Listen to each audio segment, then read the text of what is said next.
وہ ایک بچہ آیا نا اپنی ماں کے لیے لباس لینے کے لیے، اور پہلے وہ گیا اپنے چچا کے پاس، اس کی ماں بیوہ تھی اور اس کا لباس پھٹ گیا تھا، اور وہ اپنے چچا کے پاس گیا تو اس نے دتکار دیا۔ ماں نے اس کو روکا تھا بیٹا نہ جانا، لیکن اس نے کہا کہ تیرے بدن کے اوپر جو لباس ہے وہ بھی پھٹ گیا اور جگہ جگہ سے جسم جھلک رہا ہے، تو میں اپنے چچا سے آپ کے لیے لباس لے کے آتا ہوں۔ پھر جو رویہ اس نے اختیار کیا تو واپس روتا ہوا آ رہا تھا، تو کسی نے راستے نے پوچھا کہ کیا ماجرا ہوا؟ اس نے کہا چچا کے پاس گیا تھا ماں کے لیے لباس لینے، اس نے تو لا کے بھیج دیا۔ اللہ اکبر۔ تو اس نے کہا کہ جا سین حرم میں محمد نام کا ایک شخص بیٹھا ہوا ہے، اگر تو اپنا دکھڑا اس کے سامنے پیش کرے تو وہ امید ہے تمہیں رد نہیں کریں گے، لیکن سن لے ان کا دین کوئی اور ہے۔ اللہ اکبر۔ اپنے ماں کے پاس آیا تو ماں کو کہا کہ چچا نے تو لا کے بھیج دیا، لیکن آپ کی حالت مجھ سے دیکھی نہیں جا رہی۔ تو ماں نے کہا کہ بیٹا نہیں، ان کے پاس نہیں جانا، سنا ہے کہ جو ان سے ملے دین دھرم چھین لیتے ہیں اس کا۔ اللہ اکبر۔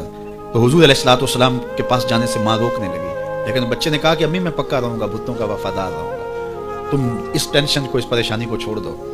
اور حضور کی خدمت میں حاضر ہوا۔ حضور صحن حرم میں چادر اوڑے بیٹھے ہوئے تھے، اور جا کے کہنے لگا میں پہلے بات آپ سے کر لیتا ہوں، آپ کا دین میں نے قبول نہیں کرنا۔ حضور مسکرا کے بولے بیٹا بتاؤ کس لیے آئے ہو؟ کہا میری ماں بے لباس ہے، میں آپ سے لباس لینے آیا ہوں۔ حضور نے چادر رحمت اتار کے اس کے کندھوں پہ ڈال دی۔ اللہ اکبر۔ وہ واپس آ گیا اور ماں پر حضور کی چادر اڑائی۔ اللہ اکبر۔ اور ماں نے کہا کہ بیٹے اس نے اپنا دین تو نہیں تجھے دیا؟ کہا نہ، میں نے پہلے کہہ دیا تھا تیرے دین نہیں مانوں گا۔ ماں کہنے لگی پتر اس کا دین ماننا چاہیے، یہ جس نے رحمت کی چادر ہمارے سر پہ ڈال